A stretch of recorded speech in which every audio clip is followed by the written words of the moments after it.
Where's the girl? 16? Where is this? Yeah. East 75th from the basement.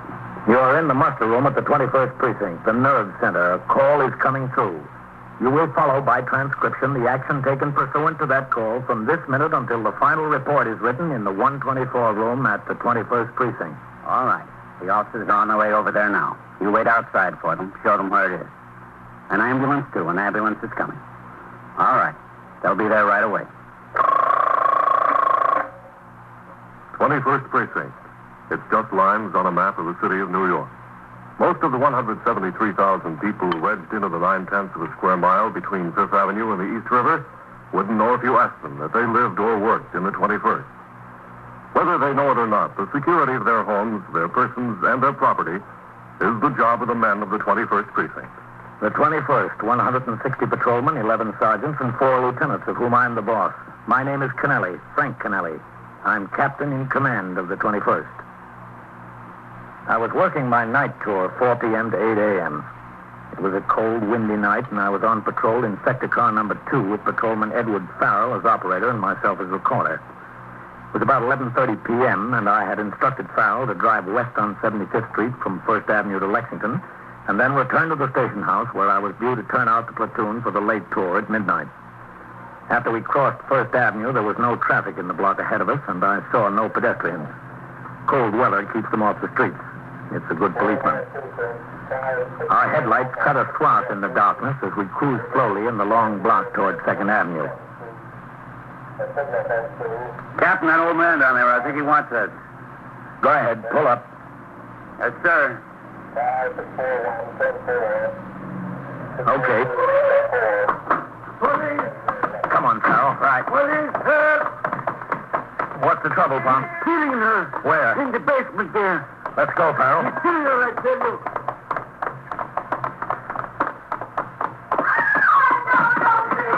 Down there. Watch the step. I got my light. All right, hit the door. Get away from her. Get away. Fight that ass. Come here. I'll kill you all. Hold still there. I mean, I get up against there. Get the nippers on him. Let me out of here. Stay still, I said. All right, I got him. Let me go. You've got enough trouble now, mister. Stay still or you've got plenty more. He's all right now, Captain. All right, get those hands against the wall. Get them up there. Yeah, all right, okay. Okay. Sit down on the floor. He said sit down on the floor. All right, yeah. Don't kill her yet, I'll kill her. You won't kill anybody, mister. Watch it, Farrell. Yes, sir. Let me take a look at her. Stay still. Oh, no, don't, please. It's all right. I'm a police officer. Hit me. Oh, my side. Hit me, my side. She's only a kid, Farrell. All right. How old are you? 16. My side. My side is killing. My face. All right, just take it easy. We'll get help. Oh, Watch him, Farrell. I'm going to call in for an ambulance. I got him, sir. Is everything okay? Come on upstairs, Pom. Yeah, okay. You know that girl? Yeah, sure, the Truro girl from my building. This building? No, the next building, that one, 4th floor here. You know him? No, I never seen him. She live with her folks? Her folks, yes. All right, you go upstairs and tell them, okay? Yeah, tell him. All right, I go. Car 681 to Central, K. Car 681, proceed. At 380 East 75th Street in the basement. E75 Street, K. That's right, an assault case. Send an ambulance and assistance, K. Okay, 681, 21st Precinct. The address, 388 East 75th Street, cars 634, 635, and signal 32. The ambulance is responding, K. 634, 10-4. Car 635. Within a few minutes, in response to the radio signal, sector car number 4 and the sergeant's car were on the job. When the call was heard on the radio monitor by the desk officer at the station house, he notified the 21st Squad and Detectives James McLeese and Louis DeLuca hurried to the scene. As we waited for the arrival of the ambulance, the assailant, Joe Packias, sat on the floor in a corner of the basement with his back against the wall under the guard of Patrolman Farrell. The victim's mother had been summoned from the apartment. She tried to comfort the girl. Anita, my baby, my baby. He wanted to kill me, Mom. He tried to. Oh, my baby. Oh, Mrs. Truro, don't touch her, please. My baby. where's the doctor? She's died. Now, the ambulance is on the way. Well, where is it? Mrs. Truro, you'd better stand over here. No. It'd be better for her. Go on, Mom. Go on, baby. Mrs. Truro, Yes, all right. the ambulance will be here right away. Sergeant. Yes, sir? My poor baby. Yes, sir, Captain. Stay here with the girl. Yes, sir. Is that the ambulance, that siren? Yes, I'm sure it is. Let's go over here, Mrs. I Truro. don't like to leave her. I don't like to leave my baby. How old is she? 16, just 16. Will she die? She won't die. No, I think she'll be all right. Excuse me, Captain. Oh, yes, McLeese. This is the girl's mother, Mrs. Truro, Detective McLeese. I'd like to ask you 2 questions, Mrs. Truro. Yeah, anything. That's the ambulance? Yes. Good. Oh, my poor baby. This fellow, this Joe Patkus, he said he's known her for a long time. Oh, 6 months, maybe 7. But she don't want anything to do with him. He comes around to the house. He scares us all. He brings a bottle of whiskey, sits down in the kitchen. He says he wants to marry us. She don't want anything to do with him. But we're scared. Oh, and why didn't you call the police? I said once I would. I said, get out or I call the police. He said, what would the police do to him? Nothing. He'd come back and tear up the house. So I didn't call. He'd come. Anita would lock herself in the bathroom. We were all scared. Well, where was she tonight? Did she have a date with him? Oh, no. She went to a girlfriend's on First Avenue. We do our homework together. She's a good girl, Anita. She goes to school. She wants to learn. She wants to learn to go to business. All right, bring it in. Over here. They take her where? To a hospital? Yes. What hospital? Could I go? Yes, you can go. Tell me, what was he doing? Was he waiting for her on the street? I guess. I don't know. I want to help. Let's leave it to them, Mrs. Truro. They know what they're doing. All right, easy. Easy. Oh, Put her on. my baby, my poor baby. Mama. Oh. All right. Take it out. Oh. Come to the house. He said, where is she? I said, out. He sat down with a bottle of whiskey for 2-3 hours. I was scared. Watch the turn there, easy. All right, lift. Up with her. He said he'd kill her. He'd kill me. I was glad he went. Easy now. Keep it high. Can I go with her? Can I? Sergeant, Yes, sir? see that Mrs. Truro gets over to the hospital. Yes, sir. Oh, wait for me. You can talk to the mother later, can't you, McLeese? Oh, yes, sir. Right now, I want to talk to that bum over there. All right, you men. Don't stand around here. Get back on patrol. How's he doing, Fal? All the steam's out of him, Captain. He's no trouble. All right, you get on your feet. Why? You first, hey! Get on your feet! McLeese? Yes, Captain. What's your name? Packius. Joe Packius. How do you spell that? P-A-K-U-S. And where do you live? East 81st Street. 816. What do you do to justify your existence? What do you mean? Have you got a job? Yeah, I work. Where? Different places. Contractors. I'm a plasterer. How old are you? 27. 27, huh? Yeah. Well, you grow gray by the time you're through with this one, mister. I'll teach you to leave that family alone. I'll teach you to stay away from 16-year-old girls. I want to marry her. I love her. A fine way to show her you love her, didn't it? Almost killing her. You're no good. You're plain no good. I was a little drunk. That's a great excuse, isn't it? You get half in the bag and you think you own the world. Well, I'll show you what you own. You don't own any part of it. You don't even own your own time. All right, Mike. Take it easy. He should be in the hospital, not her. That's enough. Joe, what are you coming around here making trouble for that family? They told you they didn't want anything to do with you. I want her. I want to marry the girl. She won't speak to me. She won't see me. She go out with other guys. All right, I waited for her tonight. To talk to her, just to talk. When I saw her, she tried to go away. She wouldn't talk. Okay, sister, you won't talk. You'll do what I tell you. You threw her down in the cellar and you beat her up and you almost killed her. And she might die yet. It was a whiskey. I didn't mean it. 16-year-old girl. 16? I don't know. I don't care. I want to marry. She's a woman. And you're a man, huh? Well, not in my book, mister. In my book, you're a nothing. A great big cipher. The suspect, Joe Packius, was taken to the station house in the custody of Patrolman Farrell, the first officer on the scene.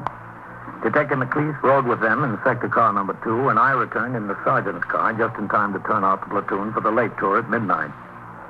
At the station house, Packius was taken upstairs to the 21st Squad, still in the custody of Patrolman Farrell. There, he would be questioned further by detectives, and on completion of the investigation, booked in on charges of felonious assault. As the senior officer on duty in the 6th Division during the night, I was called to the 25th Precinct, where a 3-alarm fire in a loft building had caused the evacuation of 2 tenements. It was 2:20 a.m. when I returned to the 21st Precinct and walked into the muster room and around the desk to sign the blotter. Hello, Sergeant. Captain. Captain. Red. 21st Precinct, Sergeant Collins. What about that Truro girl in the hospital, Red? How bad is she? 2 broken ribs, Captain. Their face is pretty badly cut up. No internal injuries, I don't think. Lieutenant Gorman, Iceman bringing in. He made that notification on York Avenue. He got hold of the brother. Okay. All right, Iceman. Did they book that Joe Packius yet, Red? No, sir, not yet. They still got him upstairs. What about Farrell? He's still there. As soon as he's booked in, he'll get a couple of hours sleep before he has to go to court with him. That's a mean one, that guy, Captain. 16-year-old girl. Yeah. I'll be in my office, Red. Yes, sir. 21st Precinct, Sergeant Collins. Oh, Sergeant. Yeah, all right. You take your meal now, right? Okay. Yes, sir, Captain? Sergeant, I'll tell you what. I want you to... What's that? In the back room. Come on, Sergeant. Yes, sir. Somebody fell down the steps. Yes, sir. That's what happened. Are you all right? Packius. What happened, Mac? He tripped, fell down the whole flight of stairs. Did he? Packius. He's out. He's out like a light. What's going on? What happened? Where were you, Farrell? He's your prisoner. Well, Captain, Just a second. Packius. Come on. Packius. Sergeant, ring for an ambulance, will you? Yes, sir. Right away, sir. Well, he's out, all right. All right, Farrell. Where were you? Oh, we're taking him down to book him. He left his hat in the squad room. I went back inside for it. You were alone with him, McLeese. That's right, Captain. Yes, sir. How'd he fall? I don't know. He tripped, I guess. Did he? On what? Captain, I didn't lay a hand on him. If anybody deserved to get thrown down those stairs, he did, but I didn't lay a hand on him. We'll find out about that, McLeese. We'll find out about that right away. You're listening to 21st Precinct, a factual account of the way police work in the world's largest city. Since 1910, the work output of each of us has more than doubled. In the same period, machine power has increased 4.5 times, and the average annual income has gone from $2,400 a year to about $4,000 a year in equivalent purchasing power. In spite of all this, about 18 hours has been cut off the average work week in the same period. Those facts are but a few in the great story of our American economic system, a story that adds up to this for all of us. The better we produce, the better we live. Now back to 21st Precinct and Captain Frank Kennelly. Any unusual occurrence concerning a prisoner, injury, death, escape, or attempted suicide is a grave matter. The commanding officer of the precinct concerned is required to make an immediate and thorough investigation and forward his report to the office of the chief inspector and the New York State Commissioner of Corrections. Joe Packius did not regain consciousness by the time the ambulance arrived. He was taken to Bellevue Hospital. In the meantime, I had instructed the desk officer, Lieutenant Gorman, to telephone Lieutenant Matt King, commander of the 21st Detective Squad, at his home and inform him of the incident. Lieutenant King was at the station house within 25 minutes and sat in my office as I questioned first Patrolman Farrell. Oh, sir, I didn't leave him for a minute, not since I brought him in. You got him into the station house about 5 minutes to 12. How come you didn't bring him downstairs to be booked until 25 after 2?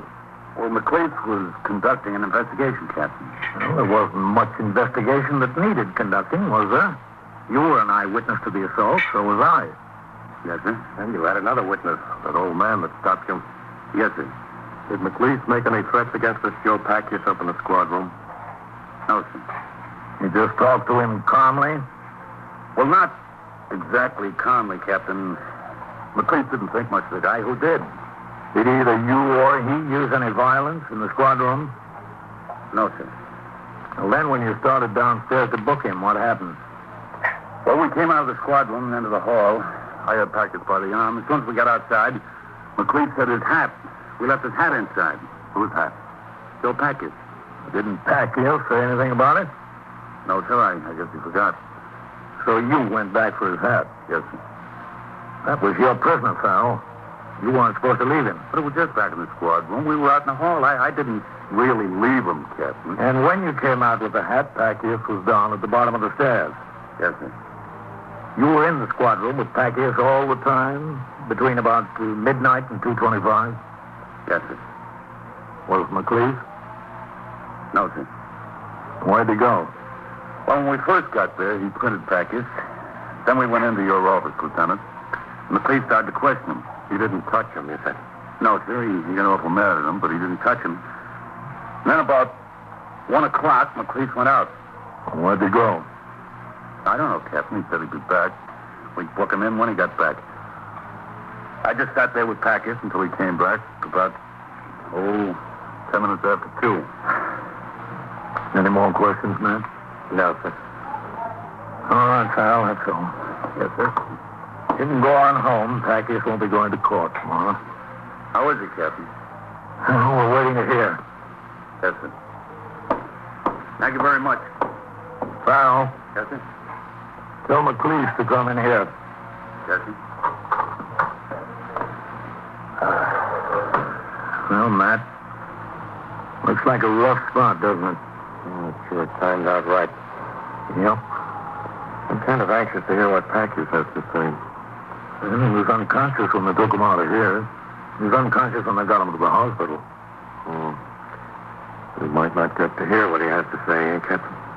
Doesn't look good for him, Matt. It was an awful wallop on the head he took. Come in. Yes, Captain?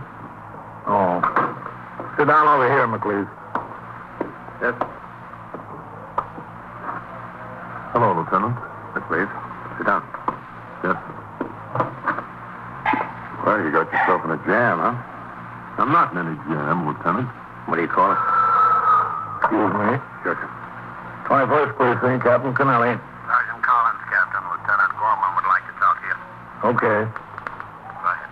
Captain, Yes, Fred. the doctor down at Bellevue just called back. Yes? That Joe Packers has a possible fractured skull. Possible, that's all they know. Well, they're making x-rays now. Yeah. He didn't regain consciousness? No, sir, not yet. All right, Fred. If you hear anything else, ring in here, huh? Yes, sir. How is he, Captain? Possible fractured skull. I didn't push him down those stairs. He tripped. McLeod, I've been in command of this precinct 2 years. Every day, 24 hours a day, people go up and down those stairs. All kinds of people. Cops, complainants, drunks, narcotics addicts, everything. In 2 years, the only man to fall down those stairs is somebody you've been holding back your temper on all night. From top to bottom, he fell and fractured his skull. I didn't lay a hand on him, Captain. And it happens just when you send the only possible witness back into the squad room for a hat. Nobody around, only you. He tripped and fell, Captain. I didn't touch him. You were itching through all night, though, weren't you, McLeod? Well, who wouldn't? I'm only human. A guy weighs almost 200 pounds, and he's no good. He's not even near human. He beat a 16-year-old girl within this far of killing her, and he would have killed her if the captain and Farrell didn't jump him. So what am I supposed to do, love a guy like this like a brother? I want to see him get what's coming to him. That's just the point, exactly. You're a cop, that's all. You're not the judge and jury. It's not up to you to see that he gets what's coming to him. Your job is to bring him and the facts before the people who'll decide that. Not to set yourself up in a throne and decide who's right and who's wrong. That's not your job. Get that through your head. Yes, sir. Did you throw him down the stairs? No, sir. He tripped and fell. Where'd you go about 1 o'clock? I went out for a meal, sir. Where else? You were gone over an hour. Roosevelt Hospital. Why? To interview the victim and her mother. Did you? I saw the mother, Captain. The victim was still in the treatment room. You didn't need the mother or the girl. You had 2 police officers and another civilian as eyewitness. Yes, sir. There wasn't any doubt in your mind that on Farrell's testimony alone, Pacquiao would be held without bail for the grand jury, was there? No, sir. Well, then why did you have to go to the hospital at that point? I don't know, Captain. I thought I ought to get the girl's story. This was a felony case. Did he call the district attorney? No, sir. Why not? Those are your instructions, aren't they? It looked open and shut to me. It looks open and shut to me, too, McLeese. I've got the same feeling about it. After the interview with Detective McLeese, Lieutenant King instructed him to return to his duty. At 3:30 a.m., Lieutenant King and I drove to Roosevelt Hospital, where we found the mother of the assault victim waiting in the corridor. Mrs. Truro told us her daughter was at last asleep and that she intended to wait at the hospital for any word about her condition. We said nothing of the injury to Joe Packius to the mother. In order to talk to her, we suggested that she have something to eat. She went with us to a nearby all-night luncheonette. You want something else besides the soup, Mrs. Truro? No, it's enough, just the soup. Some coffee? No, nothing. Poor Nita, poor baby. I don't understand how she happened to get involved with this guy. How did that happen? Oh, girlfriend knew him. They met. He wanted to come to see her, to take her on dates and so forth. She didn't want to. Didn't want anything to do with him. He used to come in the house, breaking almost, drunk like a maniac. He'd scare her, scare me. Sit in the kitchen and holler. He wants to marry her. Push me around. I was scared of him. Well, you don't have to worry about him anymore. I'm still scared. Believe me, Mrs. Truro. He's got brothers. He goes to jail, he'll send his brothers. They're just as bad. One came with him once to the house. Just as bad. I don't want anything more to do with him. I move. I take Anita. It's just the two of us. That's all. You'll be in jail? No, that's worse. The brothers will find us. I don't want anything to do with sending him to jail. I told the detective that. I said to him before. Detective McLeese? Yes, McLeese, I told him I didn't want anything to do with it. And what did he say? He said not to be scared. I don't have to. He said Joe Packius would be fixed good. Nobody would bother us. Not anymore. Fixed good, hmm? Yeah. I told him, don't fix him. When the brothers come around, they fix us. So I told him. Maybe I ought to go back to the hospital. This is very nice, but maybe Anita wakes up, and where am I? Finish your soup, Mrs. Truro. Yeah, all right. Then we go, huh? Yes. I'm going to ring in, man. Order me another cup of coffee, will you? All right, Captain. I'll be right back. Very good soup for a restaurant.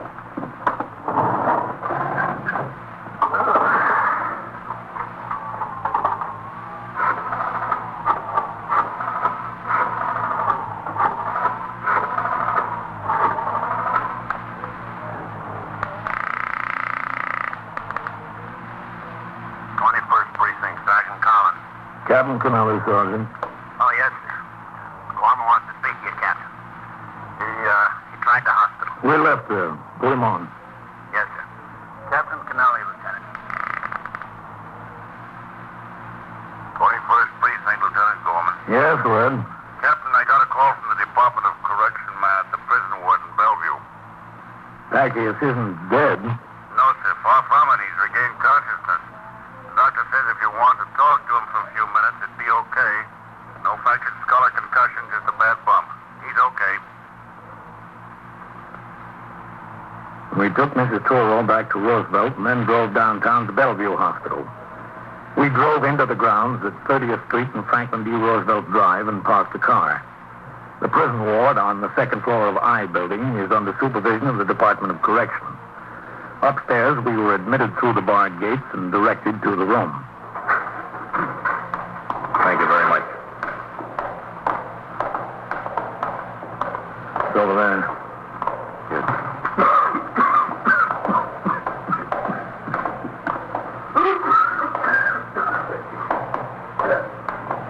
Back here? Who are you? We're police officers. I want to see my lawyer. It's the only one I want to see. You'll see your lawyer. Wise guys, that's all you are, a bunch of wise guys. Wise guys, huh? What does that make you, beating up a 16-year-old girl, a big hero? I want to see my lawyer. Tell us how you came to fall down the stairs. My lawyer.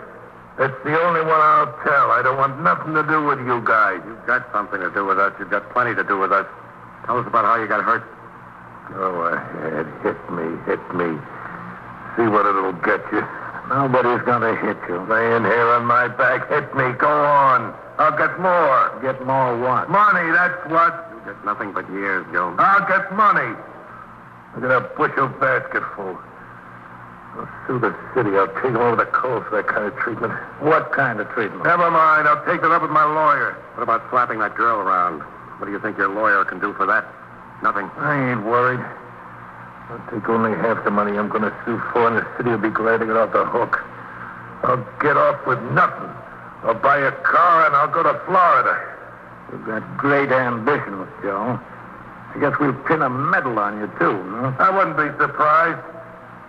Talk to my lawyer about it.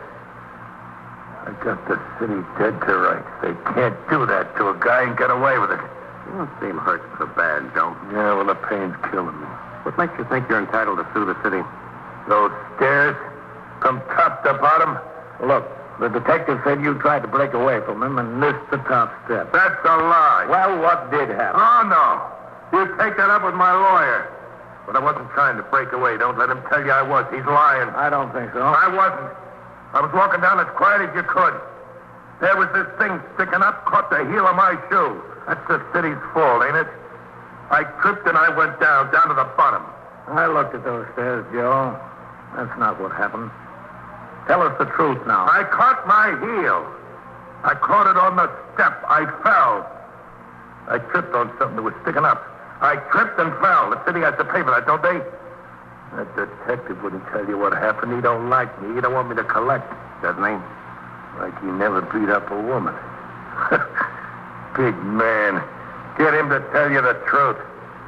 We will, Joe. Come on, man. Yes. How long, Joe? Get him to tell you.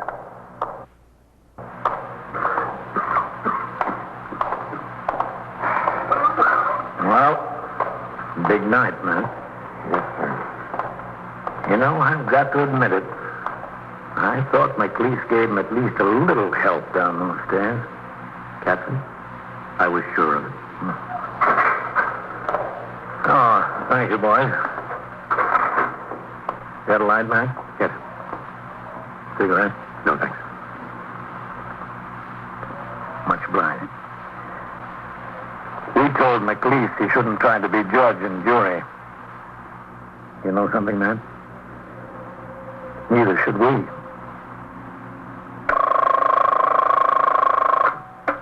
'21st Precinct, Sergeant Collins. What do you mean, robbed? Held up? Where is it? The what, bar and grill? Oh. What's the address? Yeah. Did they have guns? How many men? How many? Well, which way did they go? Were they in a car? What kind of a car? What kind? What color? And so it goes, around the clock, through the week, every day, every year. A police precinct in the city of New York is a flesh and blood merry-go-round. Anyone can catch the brass ring, or the brass ring can catch anyone. 21st Precinct, a transcribed factual account of the way the police work in the world's largest city. It's presented with the official cooperation of the Patrolmen's Benevolent Association, an organization of more than 20,000 members of the Police Department, City of New York. Everett Sloan in the role of Captain Kennelly, Ken Lynch as Lieutenant King. Featured in tonight's cast were Bill Quinn, Louis Van Ruten, Phil Sterling, Joan Morgan, Barbara Weeks, Jack Orison, and John Larkin. Written and directed by Stanley Niss. Produced for CBS Radio by John Ives. Bob Hall speaking.